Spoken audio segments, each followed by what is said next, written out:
La carta de Pablo a los Colosenses fue escrita durante una de las muchas prisiones de Pablo por anunciar a Jesús como el Señor resucitado, y la carta está dirigida a un grupo de personas que Pablo nunca había conocido, que formaban una comunidad de iglesias que él no inició.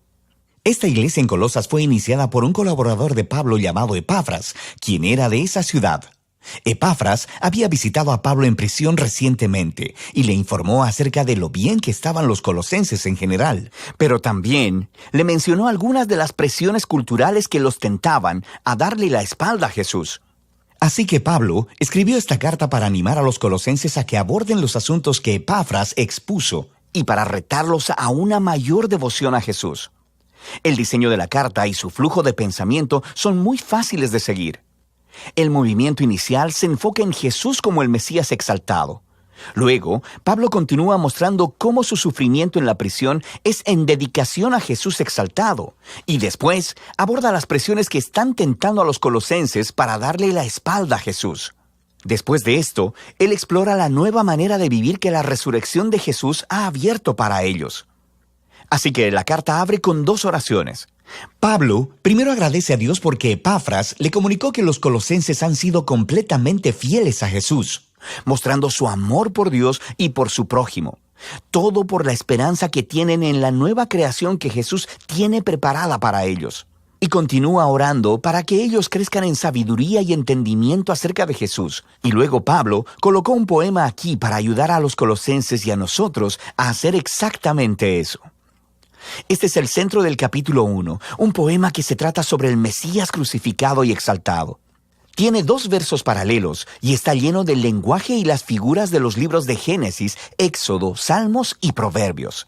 El primer verso explora cómo Jesús es la verdadera imagen de Dios. En él, todo el carácter y el propósito de Dios están encarnados en un ser humano.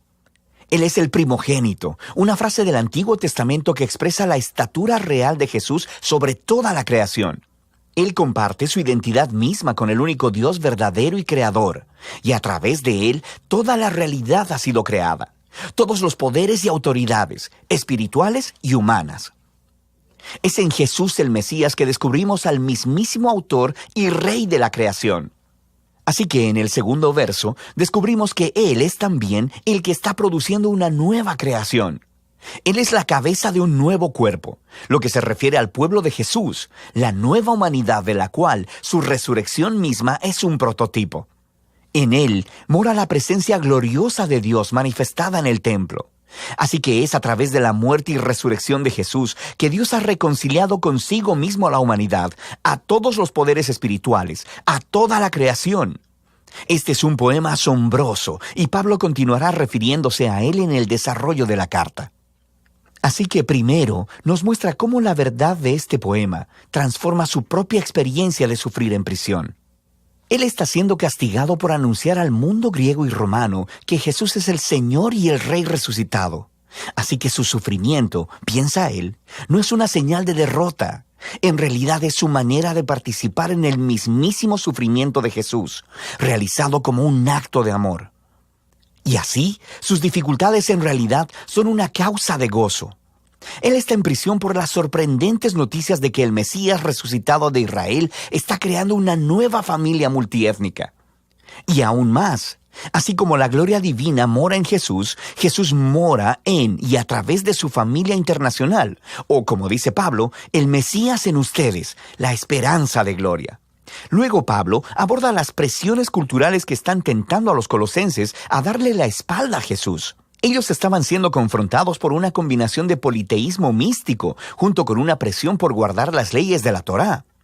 Todos estos nuevos cristianos habían crecido adorando a los varios dioses griegos y romanos que gobernaban las diferentes arenas de la vida humana, y muchos de ellos simplemente concluyeron que Jesús era una deidad más a la que podían adorar.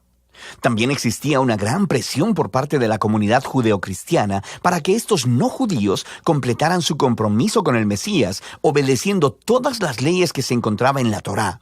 Específicamente, él menciona comer una dieta kosher, guardar los días sagrados y la circuncisión.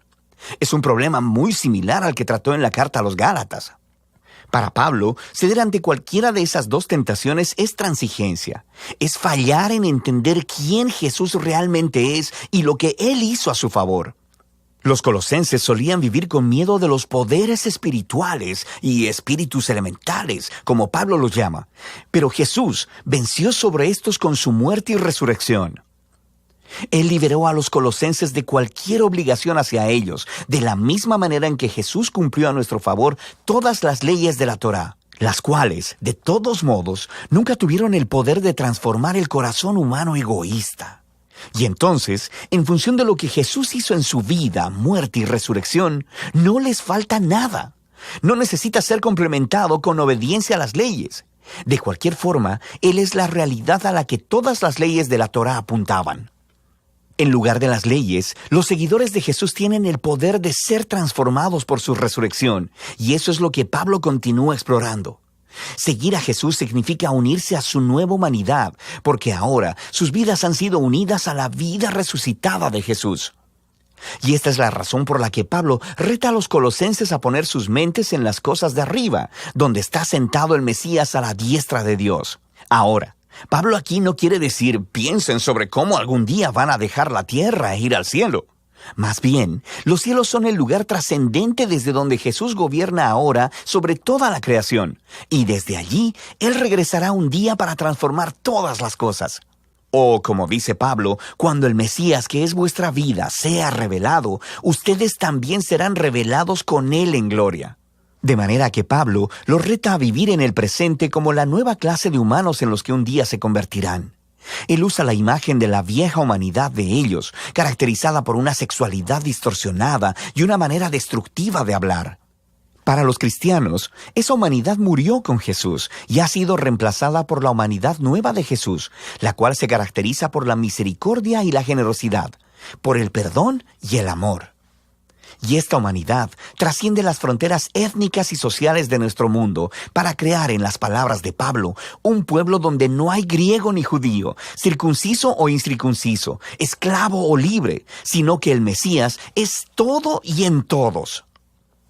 Luego Pablo se pone muy práctico y le muestra a los colosenses cómo esta nueva humanidad podría lucir en el hogar romano del primer siglo, el cual era una institución realmente autoritaria, donde el patriarca tenía el poder sobre la vida y la muerte de su esposa, hijos y esclavos. Pero así no debía ser en el hogar cristiano. Aquí, el Jesús resucitado es el verdadero Señor. Así que en el Señor, la esposa le permite a su esposo hacerse responsable de ella, y el esposo está sujeto a Jesús al amar a su esposa y poner el bienestar de ella delante del suyo. En un hogar donde Jesús es Señor, los niños no son objetos, sino que son guiados a la madurez y al respeto, y los padres deben criar a los niños con paciencia y entendimiento. Los cristianos que son esclavos deben honrar a sus amos humanos, precisamente porque ellos no son el verdadero amo, sino Jesús. Y los cristianos que tienen esclavos deben entender que este esclavo no es su propiedad, sino más bien un compañero del cuerpo de Cristo que debe ser honrado y recibido en amor. Y aquí Pablo está caminando en una línea muy delgada. Él está moldeando la institución romana más básica alrededor de Jesús, quien gobierna el mundo con su amor sacrificial. Así que, aunque Pablo no abolió la estructura del hogar como tal, el Mesías exaltado demanda que ella sea transformada hasta el punto de ser casi irreconocible para cualquier romano que viva en Colosas. Puedes ver esto más claramente en la conclusión de la carta. Después de una petición de oración, Pablo aplica estas instrucciones sobre los amos y esclavos cristianos, y descubrimos que Tíquico es el que llevará y leerá esta carta a los colosenses. Y él está acompañado de un tal Onésimo, quien era un ex esclavo de un cristiano colosense llamado Filemón. Y descubrimos de otra carta dirigida a Filemón que Onésimo había escapado de su amo. Este era un crimen digno de prisión.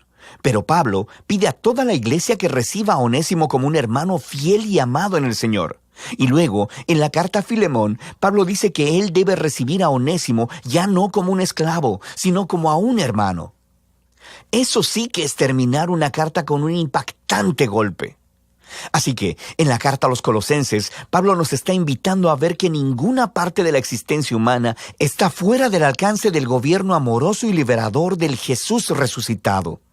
Nuestro sufrimiento, nuestra tentación a ceder, nuestro carácter moral, la dinámica del poder en nuestros hogares, todo debe ser reexaminado y transformado. Somos invitados a vivir en el presente como si la nueva creación hubiera llegado cuando Jesús se levantó de los muertos. Y de eso se trata la carta a los Colosenses.